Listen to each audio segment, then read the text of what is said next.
Hello, it is I, Dr. Brian Lorgon 111, and welcome to my Void Stranger second half story recap and analysis. The usual spoiler warnings for this video: if you've played part of the game, you shouldn't watch this video before reaching the so-called true ending, but you would be pretty safe to watch my prior story recap video if you've already gotten to the point of playing the third playable character. The prior video covers the first two characters, which I call Act 1 and Act 2, whereas this video you're watching now will cover what I call the second half of the game. That said, let's get started. The broad structure of this video is as follows. Most of the video is in two main parts.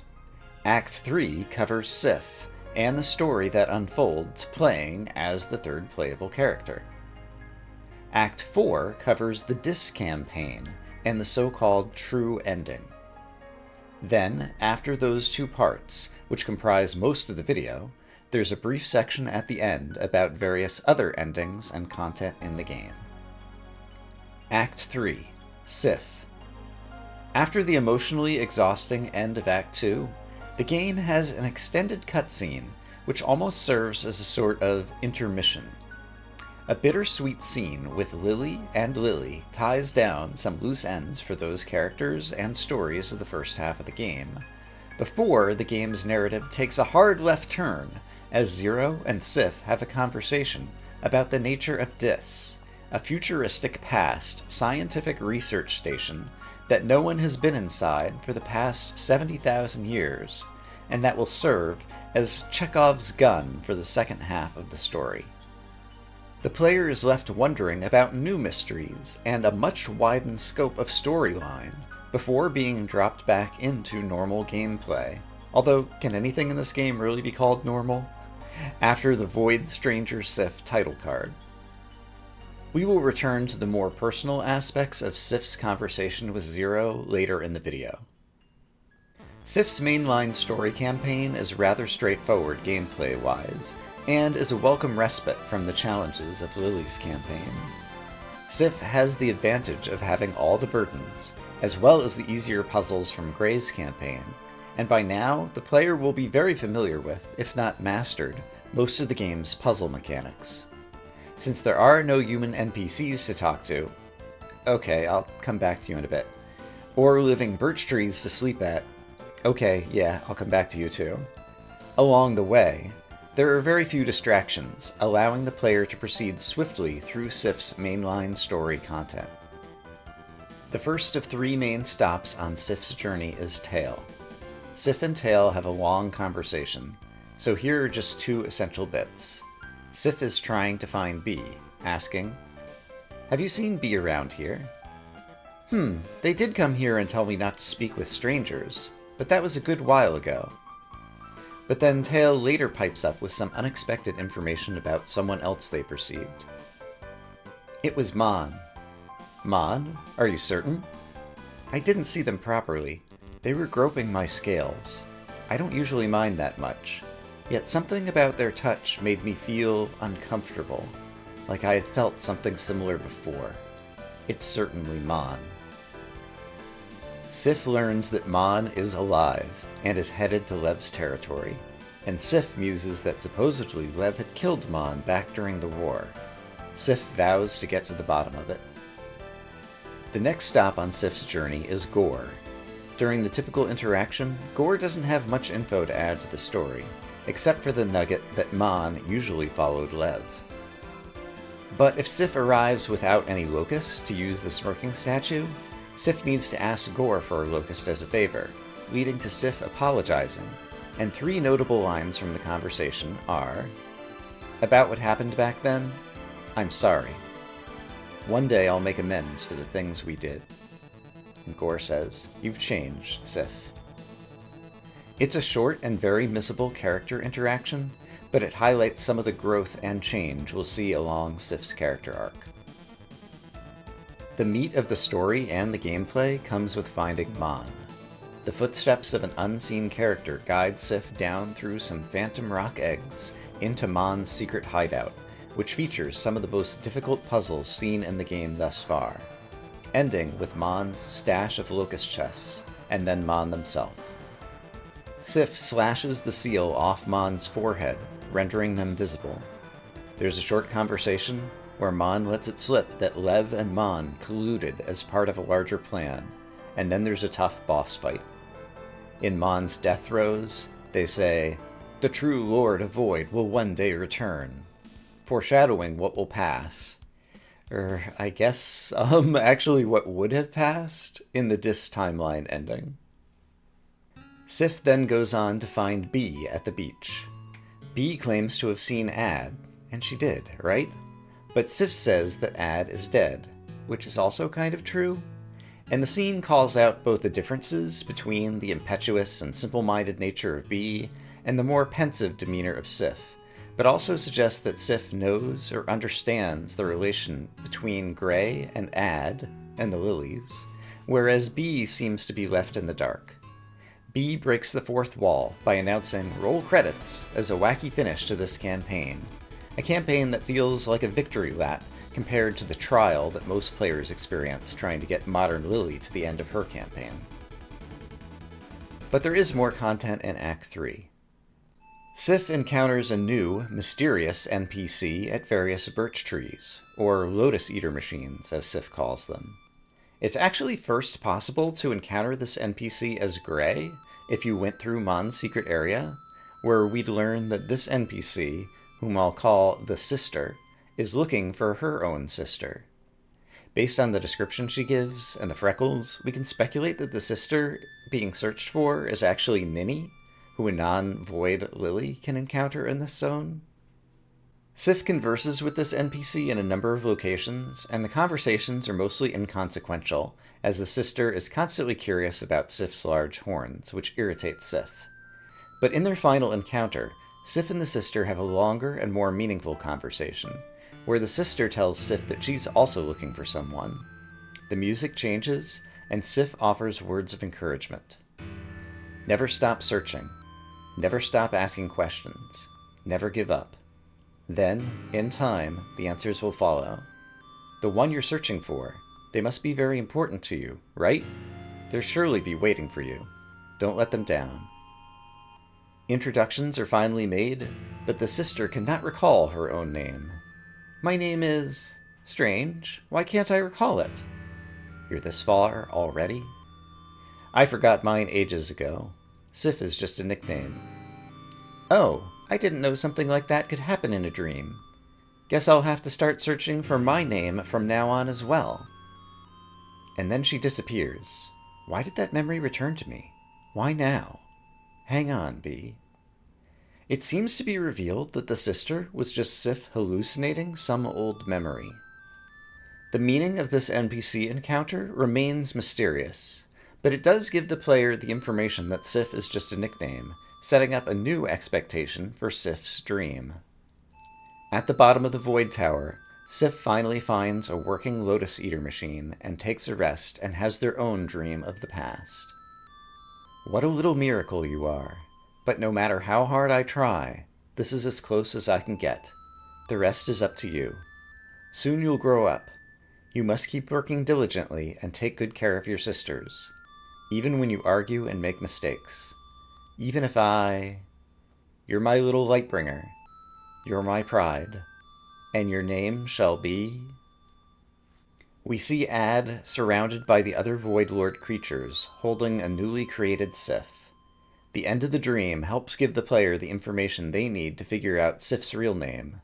See my lore video about the Void Lord names for details. But the few instructions given to Sif by Ad are clearly taken to heart. You must keep working diligently. As we saw in my prior story recap video, Sif is the most active and dynamic character, keeping watch over the entire story and influencing events because it's what Ad would have wanted. And later we'll see more evidence of Sif's diligent work. And take good care of your sisters, even when you argue and make mistakes. Sif's whole quest in Act 3 is to find B, taking care of Sif's closest sister. But we also see evidence of this in one of the alternate endings, where if Lily kills Tail and Gore, and then Sif visits B000 to find that the super rod has been taken by Lev, who Sif then locks into eternal battle. For some reason, seeing that condescending stare of yours once again makes me feel relieved. Although you only trusted Ad, you'll always be a dear big sister to me, and for that reason alone, I won't let you pass, no matter what. Sif, despite feeling abandoned by Ad, still clings to the memory of Ad's words and tries their best to live up to what their mother wished for them. Now I'd like to return to the conversation Sif had with Zero at the start of this. So why are we still here? What's our purpose? I'm afraid I don't have an answer to that either. Maybe Dis is still attempting to fulfill the original role of this facility, whatever that might be. That's just a fancy way of implying we're mere guinea pigs to it, correct? I'm sorry. It must have been hard for you and your sisters all these years.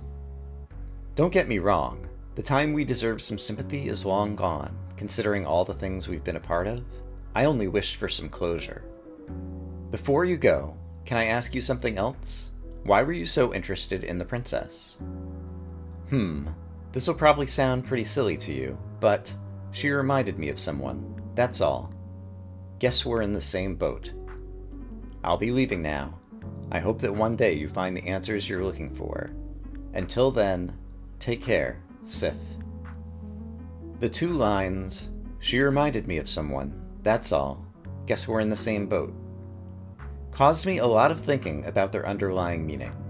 If Princess Lily reminded Zero of someone, then who reminded Sif of who? I think the answer is that modern Lily reminds Sif of themselves. I only wished for some closure.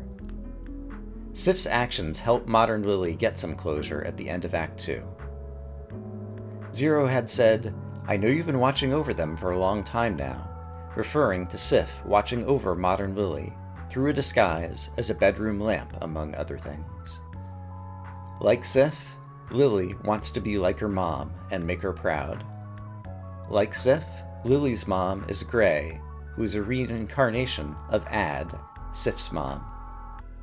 Like Sif, Lily's mom wanted to mold them into something that they are not. Gray tried to make modern Lily be like Princess Lily. Ad tried to make Void Lord Sif be an artificial Manusia. Like Sif, Lily goes on to carry out their mom's goals after mom has abandoned them and died. Sif sees themselves in Lily. Sif is a character who is struggling to find their purpose. After Ad abandoned them, Sif made a deal with Zero to find some answers and understand more about Dis, but comes up empty. Sif is then left all alone, and the credits start to roll before Sif interrupts them and takes action. In the dream, Ad said, "The rest is up to you."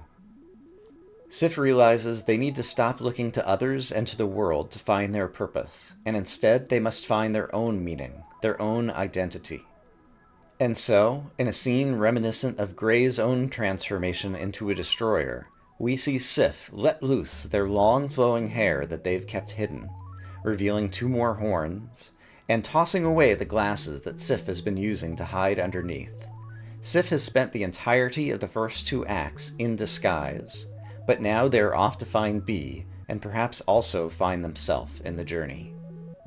And while I'm sure some people will think it's a stretch, I think this theme is even evidenced in the game's brands. Most brands, the in-game brands of the Void Lords, as well as most of the special brands, are drawings where black is the foreground color and white is the background. The 2 exceptions, having unlocked all the brands on the Engrave Your Brand screen, are Lily and Sif. I think perhaps this is because while the other brands are all void-natured things, Lily and Sif are Manusia, at least partly in the case of Sif.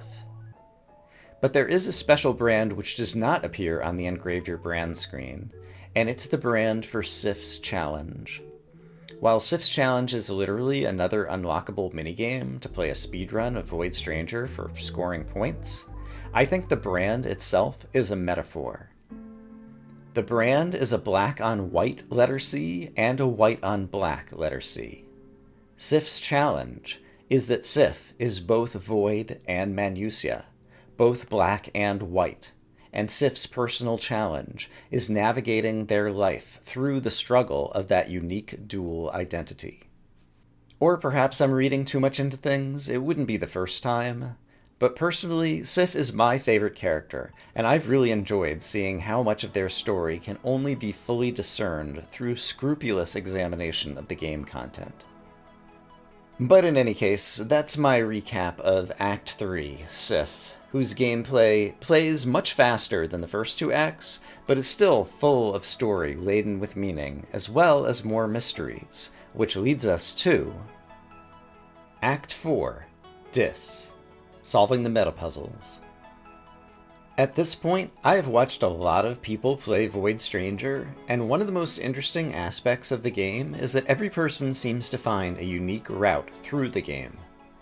Every copy of Void Stranger is personalized, is the running joke.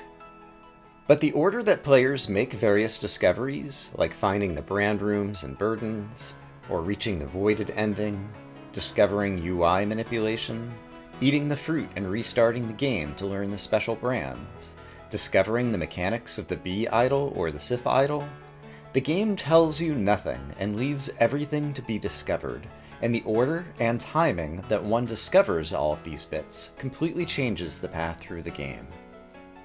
As for me, I didn't discover any of the secret basements or burdens during my first Gray and Lily playthroughs, so Sif's Act 3 totally changed the game for me. After finishing Sif's story, I had a long to-do list of mysteries to follow up on.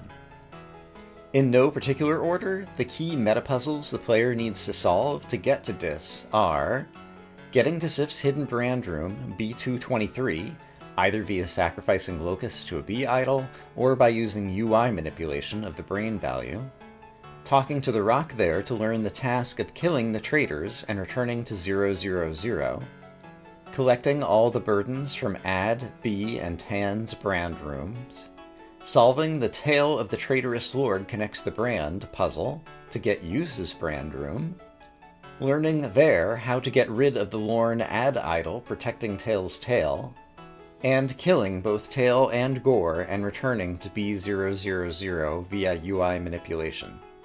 This challenging set of meta-puzzles is designed to ensure the player's mastery of the game's mechanics, which will be needed to tackle Dis. It is also perhaps the most likely phase of the game for players, like me, to ask friends or the community for their first hint, as the tail puzzle is very challenging. Upon obtaining the upgraded rod, the key that engraves the brand of Dis, the player can then erase all the tiles on B227, and arrive at the gate that transports them to the Forgotten Domain, where it appears we might finally pull the trigger on Chekhov's gun and discover the secret of Dis that lay out of reach in Sif's timeline in Act 3. Here lies the Forgotten Domain, the Trail of Traitors, the road toward the heart of Dis. At full power, the player is presented with the most difficult puzzles in the game, even including a quiz about the game's lore. At the end of the road, there are boss battles, which forces you to defeat Bee in an interesting boss battle and then face Sif. Sif's boss battle is a real-time fight, where skilled players may enjoy spending somewhere between 2 and 30 hours of practice in order to finally be able to defeat this boss.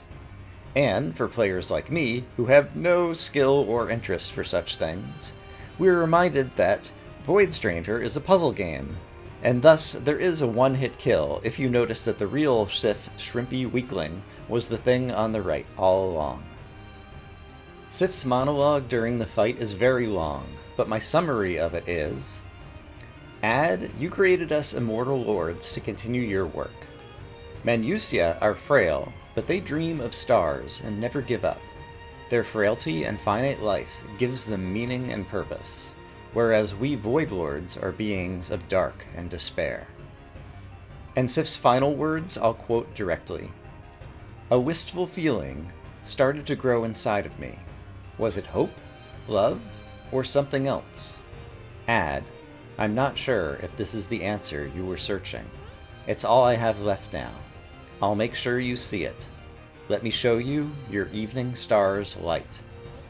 The music that plays during Sif's boss battle is a track called Ilta Tati, a Finnish word that means evening star. The evening star refers to the planet Venus, which is also sometimes called the morning star, which is a nickname for Lucifer, which is Sif's full name. And in Finnish, Ilta Tati also means caboose, colloquially, the youngest child born after a big gap in time, which also describes Sif's position among the Void Lords. It's a clever Finnish pun on Sif's identity. Isn't Sif so great? Nevertheless, this is not a pacifist run.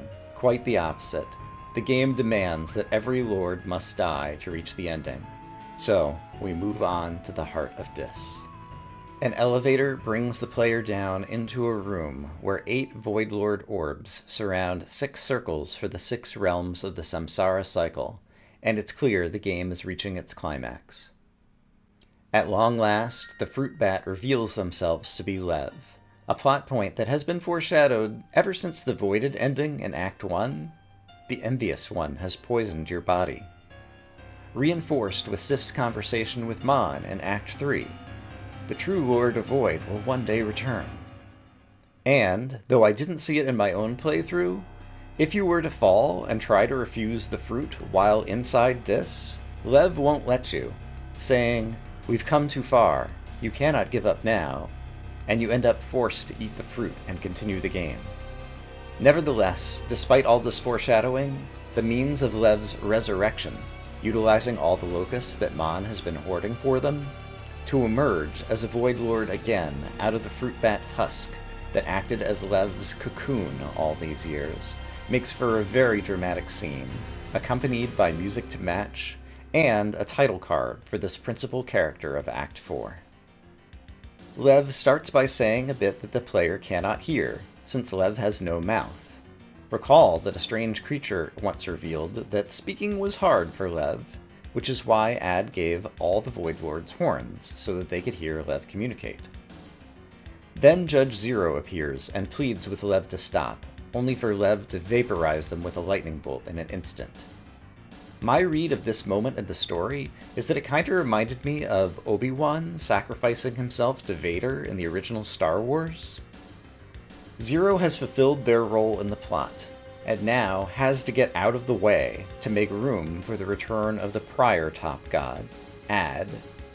Furthermore, Zero leaves their helmet behind, and Lev is able to use the mouthpiece transmitter to convert their speech into something that the player can hear, enabling the scene to progress. Once again, this is not a pacifist run. We already just killed the other 2 members of Zero Justice Court, and so Zero had to fall as well. Once Lev can speak, they say to the player, "Thank you," and die, and strike them down in an instant. Mon then appears, saying that the player's actions have disabled Dis's firewalls and give the Void Lords elevated security privileges. Lev's plan now complete, Lev thanks Mon for bringing all the Locust idols, and then kills Mon in an instant to Mon's surprise. The Void Lord killing continues. And it's worth pointing out the parallels here with the end of Act 1. When Lily wants to make a contract with the Void Lords, Johann laughs scoffingly, saying the child doesn't understand the meaning of devotion, and how unbelievably gullible you'd have to be to think you could make a contract with them. Johann doesn't possess the self-awareness to understand the irony of his own words, to realize that he was the gullible one, being used by Zero as a pawn to be discarded once his work was done. And clearly Mon fell victim to the same gullibility, being a devoted sister to Lev, only to be discarded after their essential work and Lev's plan was complete. With Lev now left alone, I think my interpretation is that they go searching through Dis's computer files and encounter something unexpected. When Ad left, Ad stored parts of their consciousness in Dis's memory states, as well as in the individual burdens. And now those pieces come back together and resurrect Ad to inhabit the corpse of Grey, or alternatively the corpse of modern Lily if you went to Dis as part of her playthrough instead. Ad and Lev have a conversation that ties off another loose end mystery. The empty chest that the player discovered in Lev's chamber that had been forced open is revealed to have been forced open by Lev. Lev, allegedly the most devoted of the lords, had expected Ad to have entrusted them with the Void Rod upon Ad's departure, but it's clear that Ad had suspected Lev's treachery all along. Lev then reveals their current ace up their sleeve. Thanks to the elevated administrator rights in Dis, they can access memory states, such as the one holding Lily in stasis. Lev offers a trade. Ad can have Lily back if Ad gives up the first memory state, the moment of our creation. The exchange is made, and the heart of Dis is revealed to be Divanam Indra Sakra, a giant mech suit that Lev climbs into, and Ad and Lev begin an RPG battle sequence because, of course, they do. Whereas in Act 1, Gray fought B, who was labeled Void 2, here Lev is of course labeled Void 6, as B and Lev are the second and sixth of Ad's children, respectively. After some inconsequential RPG fighting and banter, Lily stops the fight, to Lev's surprise. Ad said that all this time, Dis was searching for someone, and she is finally awoken. Lily is implied to be the chosen Manusia Dis has been searching for, but Lev won't accept this, and uses the original memory state to travel back in time to the moment of creation. Ad wants to chase after Lev to stop them, but Lily insists upon coming along to help. The game announces through the character dialogue that this is a point of no return, which is kind of hilarious in a game where there is no undo, and almost every action the player takes is irrevocable. And the player takes control of Lily for the first time. The music is going places. The MIDI flute has never gone this hard. And so now, dozens of hours into a game of countless unpredictable turns, the player is asked, "Are you ready?" A prompt that only otherwise appeared meaninglessly at the very start of the game. Once the player selects yes, Ad and Lily fly through the portal that Lev created to travel back in time. The video aspect ratio shifts dramatically to letterbox, and we witness presumably historical events during the time travel. Earth, war, space exploration, the discovery of a broken mech in some outer regions of the solar system, whose coordinates bear a surprising resemblance to the release date of Void Stranger. The construction of a space elevator, a research station, and a mech being powered on. Lily and Ad dramatically combine forces into Locust Girl, Shmup Defender of the Universe, or something, and we're faced off against Lev and a fleet of alien, or rather human, spaceships defending the dark comet Lilith for some reason. It turns out that Void Stranger was a shoot-'em-up all along, and the developers just made this game as an advertisement for System Eraser's previous game, Zero Ranger. I'm just joking, of course, but the fever dream that is this game's ending continues, and in my own playthrough, I reveal to an audience just how abysmal I am at this type of game, losing a battle that most other folks that I have watched speculated that they were invincible, and that this shoot-'em-up section was impossible to fail. My own incompetence rewards me with a bonus scene that most players miss, where Locust Girl explodes. The adventure of life never ends, and we see the game's opening cutscene restart. Has our progress been reset? Is this the moral equivalent to accidentally stepping into a staircase in front of a dark idol and restarting the game? The game, in a rare moment of kindness toward the player, plays the narrative card that, no, actually your failure just now was merely a dream, a premonition, a hypothetical, imagined about what would have happened if one were to fail at the task at hand. And we are returned just before the "Are you ready?" prompt. Only this time, we can speak to a sparkling orb that positionally corresponds to Void Lord Use, who offers Lily words of encouragement, and, more importantly, mechanically unlocks the easy mode in the shoot-'em-up. You see, in the shmup, the player's sword/slash attack can be used defensively to block white enemy bullets, but the black bullets must still be dodged.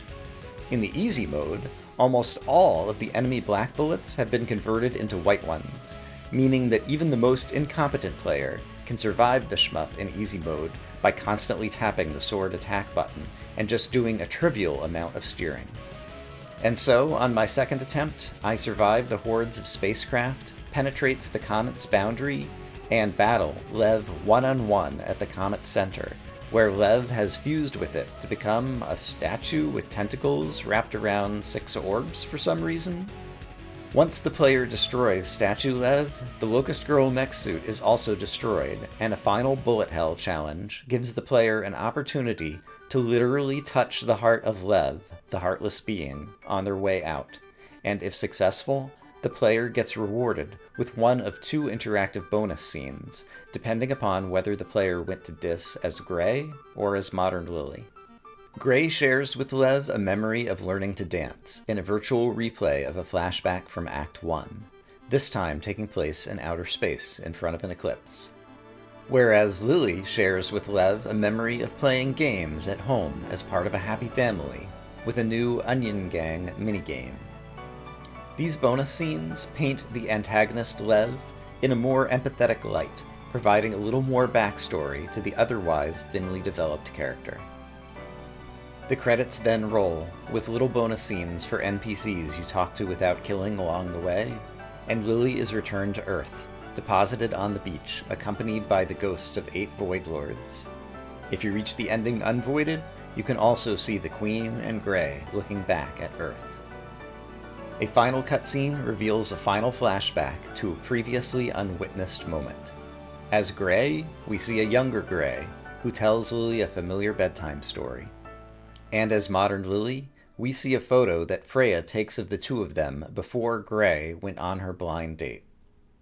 And thus ends the whirlwind roller coaster of Void Stranger's story along the Dis arc. The time loop is severed, the comet never hit Earth, the Void Lords were never created, and Princess Lily is looking up into a starry sky 70,000 years before she was born. Or at least I think that's what happens. It can be hard to come up with an ending that's fully satisfying without also being saccharine. This ending is bittersweet, perhaps like the taste of a green orange consumed whole. But, as with all time travel plots, careful scrutiny may lead to more questions than answers, and it's perhaps best just to relish the exhausting sense of completion at this moment in the game, rather than try to fully make sense of all the nonsense. Coda. In addition to the 2 endings discussed in this video that show 2 alternate timelines, namely the Sif arc, where Modern Lily saves Princess Lily and then Sif rescues Bee, and the Dis arc, where all the Void Lords are killed and then rendered non-existent, there are a number of other endings to the game, including the Developer Room ending, which I've recently shown in my playthrough, the Sif Lev ending of Eternal Battle, which I talked about briefly in the first section of this video. There's the Carcass ending with Dr. Lily, and there's an ending in White Space where you wipe your save file. And I'm not going to go into the weeds of discussing all of those endings, because this video is already too long. While perhaps the second half of Void Stranger asks as many new questions as it answers, I hope that this video has helped summarize the events of Acts 3 and 4 to give you perspective on the whole story and the extensive scope of the game. This video serves as a complement to my previous story recap and analysis video, which covered Acts 1 and 2, and together, these 2 videos attempt to summarize the game's entire story. Or at least they did. On April 2nd, 2024, System Erasure released the Void Stranger 1.1.0 patch, with little fanfare, and a surprising amount of hidden content. So look forward to me playing that in future videos. And I have to imagine I will make one more recap video in the future to cover the story lore of the 1.1 update as well. But that is work for future Brian. For now, I am Dr. Brian Lorgon 111, and I hope you're having a great day.